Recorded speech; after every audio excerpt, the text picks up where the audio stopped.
Salam sejahtera Malaysia, denyut nadi suara rakyat bergema di channel ini. Jangan lupa tekan butang subscribe, like dan share. Malaysia kita punya, cintai Malaysiaku, kita jaga kita.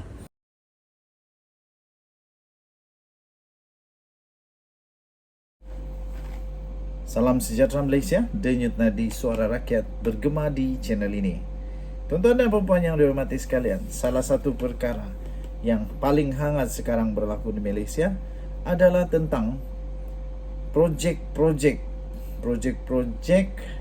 suntikan ekonomi ketika Perikatan Nasional bernilai 600 bilion, tetapi yang sekarang ini paling disiasat oleh SPRM adalah 92.5 bilion.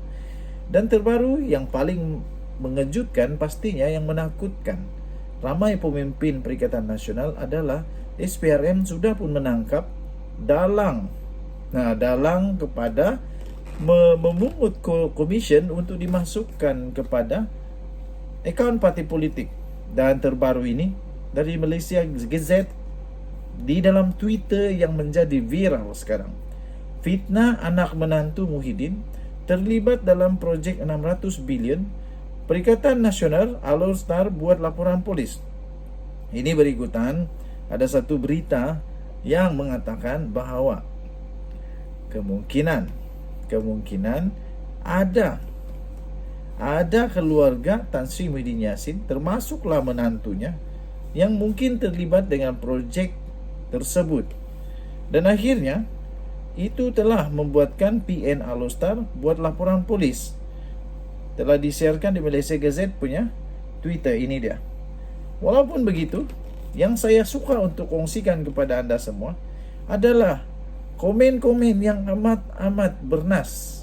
Komen-komen yang boleh kita fikir ada kebenarannya juga. Pertama sekali, kita harus tahu bahawa tidak ada siapapun nama yang disebut di dalam laporan-laporan berita tersebut. Tetapi kenapa tiba-tiba ada yang menggelupur? Salah satu komen yang best yang ingin kongsikan ialah daripada Nasir. Dia kata nak tanya sikit, dulu bukankah PM8 yang duk jaja kerajaan telah berbelanja 600 bilion untuk kesejahteraan rakyat masa pandemik? Dia sendiri yang mengaku di dalam satu kalau saya tidak silap pada satu acara bersama dengan orang-orang Sikh, SIKH. Jadi di sana dia kata negara sudah kehabisan uang kerana dibelanjakan begini-begini beratus bilion. Lepas itu tiba-tiba apa yang jadi? Kemudian ada lagi tweet yang lain yang beri komen, kenapa bukan tuan punya badan yang buat repo Lepas itu hoy kata Mr. Boys. Lagi satu katanya daripada Strange 64083602, baru start tertangkap dan nak buat siasatan. Baru start tangkap dan nak buat siasatan, dah kata fitnah. Inilah budaya yang tak sihat langsung. Lagi ada komen lagi yang lucu betul. Adakah fitnah yang ada cuma sebut sepupu dia? Kenapa terasa? Itulah persoalannya. Belum pun sebut nama, belum pun beritahu apa-apa, siasatan masih di jalan, tapi sudah menggelupur. Kalau tak salah, kenapa takut? Berani kerana benar, takut kerana salah. Ada lagi komen ni, dia kata Perikatan Nasional memang tak bijak. Abah dan Lebay klaim masa kempen dengan bangganya Abah belanjakan duit besar itu. Betul. Bila dah kena siasat dikatakan pula fitnah, padahal sendiri yang jajah cerita. Abdul Rahman kata, ya ke tiada angin masakan daun niok bergoyangkan, takkan nak guna kipas angin pula kan? Logiknya ni, dia kata. Bila sudah kena tangkap baru nak blame menantu lah dan sebagainya lah. Kalau tidak, dia meja enjoy hasilnya, kata NBK.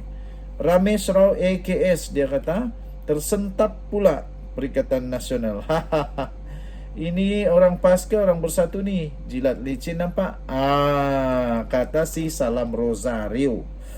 Kemudian pawang SOOD kata, mas muka tak cam budak yang tuka, dia kata. Kemudian hang jebat, H jebat melawan. Dia komen begini, SPRM yang kecup PM 10 pula yang salah. Hoi hoyaho, siapa sokong penyamun?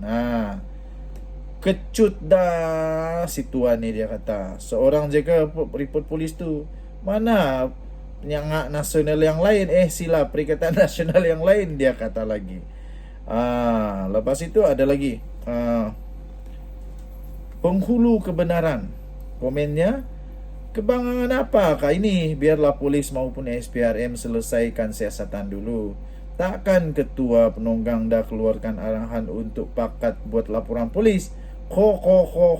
Ingat arwah sahabat saya yang tegar dulu, dia kata. Hasul pula bagi komen, abang tolong jangan cegembira awal, tertinggal bas ke tu. Ya, begitulah. Dan memang betul lah, kerana hantaran ini memang banyak orang bagi respon yang macam-macam. Okey, saya teruskan dulu. Saya nak kongsi ni. Saya nak kongsi lah apa komen-komen orang. Nak bercakap bukan mas, tak ada etika ke? Yang satu ni kata. Lepas tu ada lagi Haikal Mahmud kata, sikit-sikit report polis pula puak ni. Gentle lagi Datuk Seri Najib, sampai rumah kena tembuk atap pun tak ada pula dia pergi buat report polis. Apa yang kau merepek ni labu, kata si Sony Silverian. Lepas tu Cempaka Sari kata, benda fitnah pula ni, kan SPRM yang buat, ada bukti lah tu. Betul, yang ini saya suka. Takkan SPRM buat siasatan kalau tak cukup bukti. Takkan SPRM buat kertas siasatan kalau tak ada modus operandi. Kalau tak ada modus operandi, buang masa SPRM saja. Buang masa tenaga, buang masa kerja. Banyak kerja lain, banyak siasat benda lain yang boleh dibuat. Kalau tak ada apa-apa modus operandi, tak ada apa-apa bukti yang perlu untuk disiasat, SPRM tak akan siasat. Tapi kerana adanya bukti yang perlu disiasat, ada bukti cukup bahawa benda tu memang perlu disiasat, maka SPRM siasatlah. Lepas itu Muhammad Supian Ismail kata begini, ini lagi power. Dia kata, report polis cukupkah? Kalau berani kerana benar, kenapa tak saman saja? Saman. Tengok kita tengok di mahkamah siapa yang menang, yang satu atau yang satu. Okay. So, tuan-tuan dan puan-puan yang dihormati sekalian, begitulah kejadiannya yang berlaku apabila sudah merasa panas kerana sudah ada yang kena tangkap. Harap-harap diorang tidak bersalah lah. Harap-harap taklah mereka menggelupur. Tenang-tenang saja. Sekali lagi, berani kerana benar. Hanya orang takut yang takut. Hanya orang salah yang takut. Orang benar tak takut. Okay, kita jumpa lagi. Bye-bye.